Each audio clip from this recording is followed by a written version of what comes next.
Ito guys yung bakal. Yan, skeleton siya. Halimbawa, poste yan. O, ganyan yung skeleton niya. Yan. Ganito siya ginagawa. Nasa ano ako ngayon mga guys.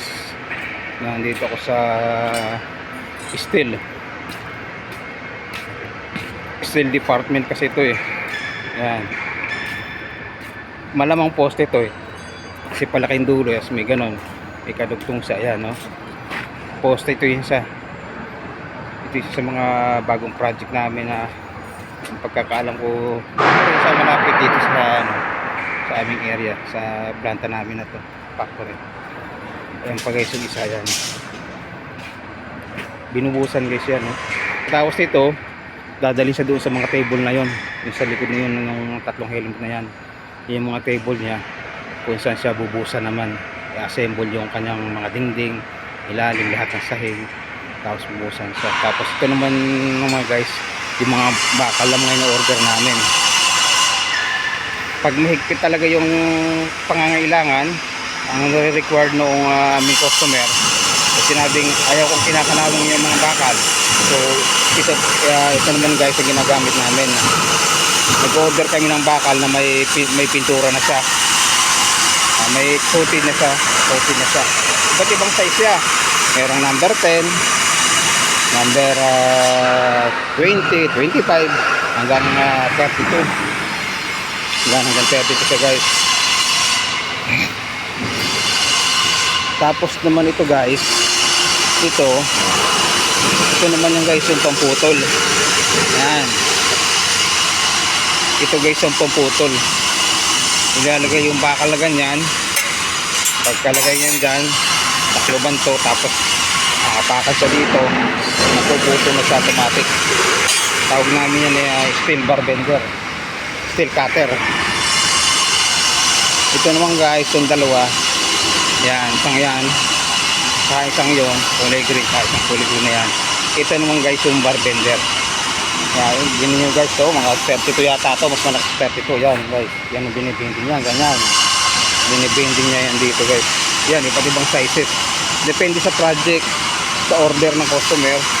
Yan, dito sa guys ilalagay yan, oh.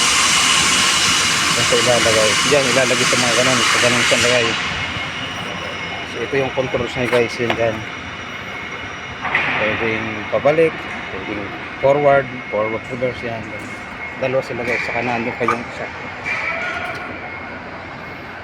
Yan. Ganito guys yung trabaho namin dito. Tsaka ito naman guys, yung ibang mga guys ng mga molde ay para sa mga susunod na project. Sunod mga buwan, maaari may project na ulit. Saka naman nililinis ulit yan, ginagrinder yan. Ginagamitan ng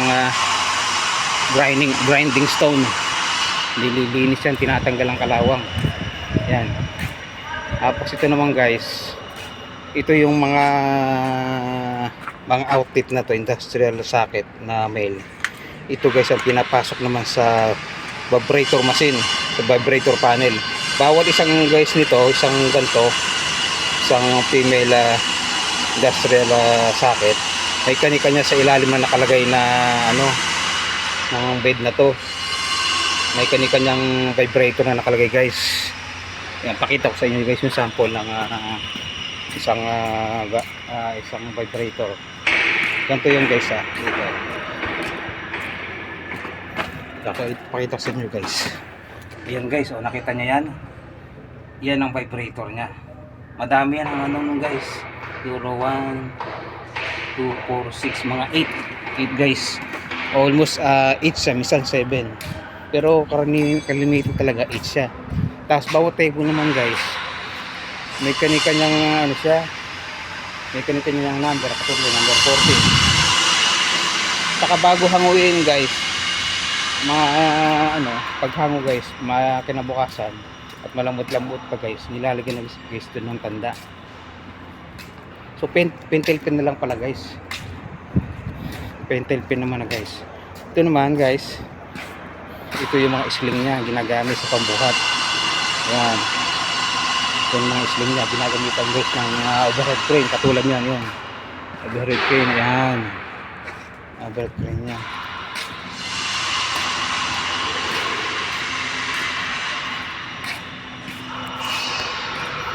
So yung muna guys, next na ulit tayo sa part 2.